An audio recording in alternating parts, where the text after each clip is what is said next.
जिस कार्यकाल में माँ बहनों की इज्जत लूटी जाती थी उस वक्त उनको इस योजना की चिंता नहीं हुई।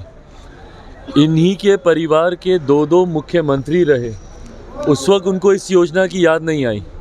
आज जब एनडीए शासित अलग अलग राज्यों में इस योजना को लागू किया गया है तो उसी की नकल कर कर इनको इस योजना की याद आ रही है। ये उसी पार्टी के नेता हैं जिस पार्टी ने माँ बहनों को गाली देने का काम किया। मेरे खुद के परिवार में मेरी खुद की माँ को इन लोगों ने गाली देने का काम किया और आज उनको ये लोग सम्मान देने की बात करते हैं। जो एकजुटता आज है एनडीए के पांचों घटक दलों के बीच, उस वक्त भी अगर हम लोग लड़ते तो ये लोग दहाई का आंकड़ा भी पार करना इन लोगों के लिए मुश्किल होता। नमस्कार, स्वागत आपका लाइव बिहार में। मैं आपके साथ है संजीव सिंह। नेता प्रतिपक्ष तेजस्वी यादव इन दिनों बिहार में यात्रा कर रहे हैं और यात्रा के दौरान वो बिहार की जनता से वादे पर वादे कर रहे हैं। बीते दिन भी उन्होंने बिहार की महिलाओं के लिए एक बड़ी घोषणा की है कि यदि हमारी सरकार बनती है तो बिहार की तमाम जो महिलाएं हैं उनको 2500 रुपये माई बहन मान योजना के तहत देंगे।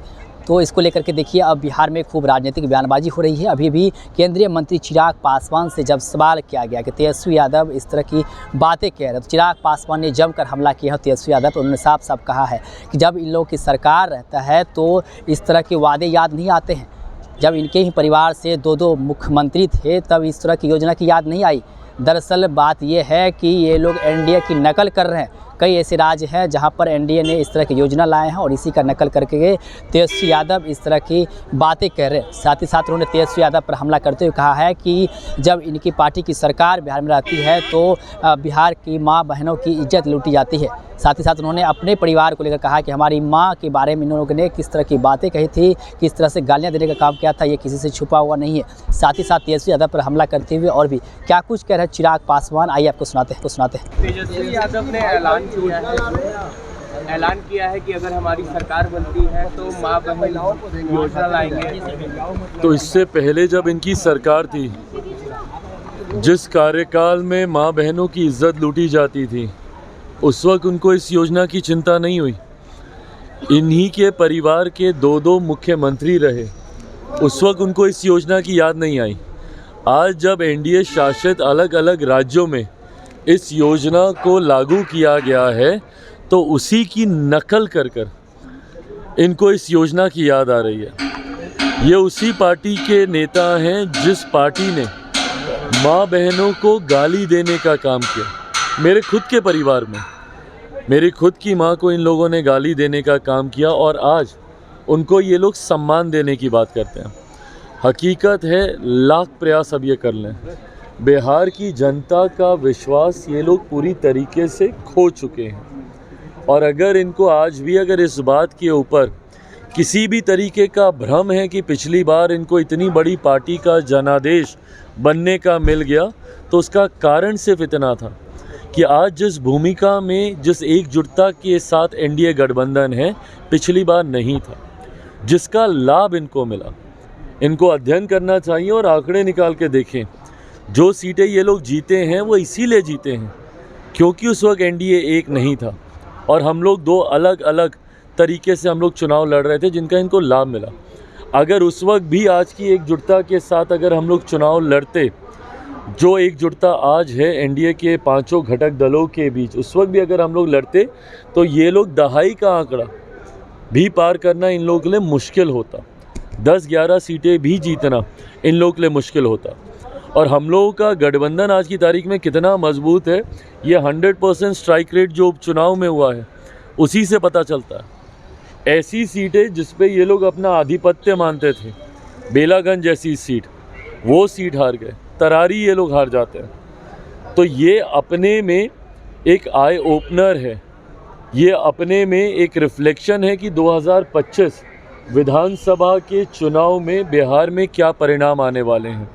ये लोग अब लाख प्रयास कर लें, 2025 में 225 से ज़्यादा सीटें जीतकर एनडीए बिहार में सरकार बनाने जा रहा है, इसमें अब कहीं कोई संदेह नहीं है। गृह मंत्री ने कहा है कि राहुल गांधी जी का प्रेरणा स्रोत विदेश जाते हैं और एक मुद्दा लेकर आते हैं। नहीं तो बिल्कुल सही बात है। विदेशी मंच पर जितने सहज राहुल जी दिखते हैं वो सहजता अपने देश में तो दिखती नहीं है। विदेशों में जाकर विदेशी मंत्र वहाँ के पत्रकारों से बातचीत कर कर इंडिया के बारे में, अपने देश के बारे में, भारत के बारे में दुनिया भर की आलोचना ये करते हैं। विदेशों में लंबे लंबे इनके कार्यक्रम, इनके दौरे रहते हैं। उस वक्त उनको ना भारत की याद आती है, ना भारतीयों की याद आती है। तो कल जो गृह मंत्री जी ने जो कहा है, उन्होंने पूरी सत्यता को सामने रखा है। और सरोस वाले मामले में तो अब तो ये साबित ही हो गया है कि कैसे विदेशों के माध्यम से ये लोग अपनी भावनाओं को, उनकी भावनाओं को हमारे देश में रखने का काम करते हैं। कहीं ना कहीं विदेश के लोग इनको चलाने का काम करते हैं। ये लोग बताएं ना, मेरिट्स पे अगर बात करनी है तो बात करें मेरिट पे। आप अडानी की बात करते हैं तो सरोस पे भी आप जवाब दीजिए ना। बताइए, क्या सोनिया जी एक ऐसे संगठन की उपाध्यक्ष नहीं है जिसकी फंडिंग सरोस के माध्यम से होती है? इन तमाम मेरिट्स पे बात करें। तो जब गृह मंत्री जी ये बात बोलते हैं कि विदेश से इनको डायरेक्शन मिलते हैं, तो क्या गलत है इसमें? प्रधानमंत्री का कल भाषण हुआ है लोकसभा में, क्या कैसे देखते हैं आप इस भाषण को? भाई, प्रधानमंत्री जी ने एक बार फिर से इतिहास के उन पन्नों को टटोलने का काम किया है जो स्वाभाविक है विपक्ष को चुभते हैं। ये विपक्ष के कार्यकाल का ऐसा काला अध्याय है जिसको विपक्ष कतई याद नहीं करना चाहता। और हकीकत है, जो लोग संविधान को अपनी जेब में लेकर घूमने का काम करते हैं, जो आरक्षण की दुहाई देते नहीं थकते, पूरा लोकसभा का चुनाव इन्होंने संविधान और आरक्षण पे लड़ने का काम किया। बताएं, क्या सन 75 में आपातकाल लगाकर इंदिरा गांधी जी के द्वारा संविधान की हत्या नहीं की गई थी? जो लोग आरक्षण की बात करते हैं, बताएं देश के प्रथम प्रधानमंत्री नेहरू जी ने क्या अलग अलग राज्यों के मुख्यमंत्री को पत्र लिखकर आरक्षण के खिलाफ अपने विचारों को नहीं रखा था? इडियट्स बोला गया था राजीव गांधी जी के द्वारा। जब वो प्रधानमंत्री थे उस वक्त उन्होंने इडियट्स कहा था जो आरक्षण का लाभ लेकर आगे बढ़ने का काम करते हैं। क्या ये विचारधारा, ये सोच कांग्रेस की नहीं रही है? इन्हीं बातों का जब आईना प्रधानमंत्री जी दिखाते हैं विपक्ष को, तो विपक्ष को तकलीफ होती है। पर कांग्रेस को ज़रूरत है अपने इतिहास को टटोलने की।